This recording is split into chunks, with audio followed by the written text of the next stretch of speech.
एक बार आप सभी का स्वागत है दिनेश बाबू की तरफ से। फिर से आप सभी का स्वागत है भोजपुरी गाइड दिनेश बाबू की तरफ से। आप सभी का स्वागत है मेरे YouTube channel and Instagram channel and Facebook channel Dinesh बाबू ऑफिशियल। आप सभी सब्सक्राइब जरूर करें, चैनल को सब्सक्राइब करें एंड लाइक करें, शेयर करें और कमेंट करना मत भूलिए। पूरी गाइड दिनेश बाबू की तरफ से आप सभी का स्वागत है। हार्दिक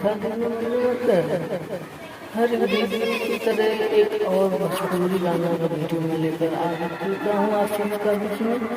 अगर जो वीडियो अच्छी लगे तो लाइक, चैनल सब्सक्राइब एंड शेयर करना मत भूलें। जय श्री राम।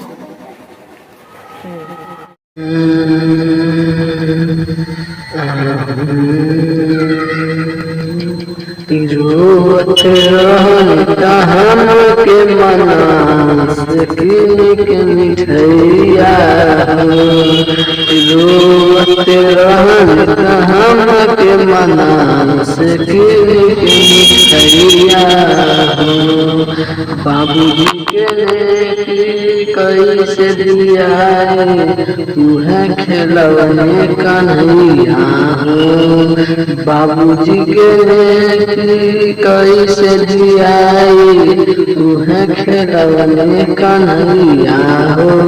उनकर की दिया कोई से पापा के दिलवा दुखाई कोई से। खटिए पे हमके किया कुछ के कम नहीं कइले। कब हाथी कब घोड़ा बन के घुमावस पिठैया हो। कब हाथी कब घोड़ा बन के घुमावस पिठैया हो। बाबूजी के लेके कैसे दियाए तुम्हें खिलौने कन्हैया हो। बाबूजी के लेके कैसे दियाए तुम्हें खिलौने कन्हैया हो। किहरो से आवत बोलावत रहने, कहीं थाली में खियावत रहने।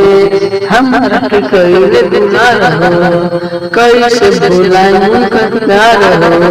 दिनेश बाबू बलिंदर काम कोई समैया, दिनेश बाबू बलिंदर आज काम कोई समैया। बाबूजी के लेके कैसे दिया तुम्हें खिलौने कन्हैया हो।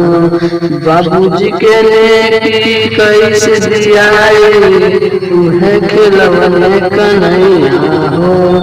बाबूजी के लेके कैसे दिया तुम्हें खिलौने। गाना का जो अच्छा लगा हो तो लाइक, चैनल सब्सक्राइब, कमेंट जरूर कीजिए।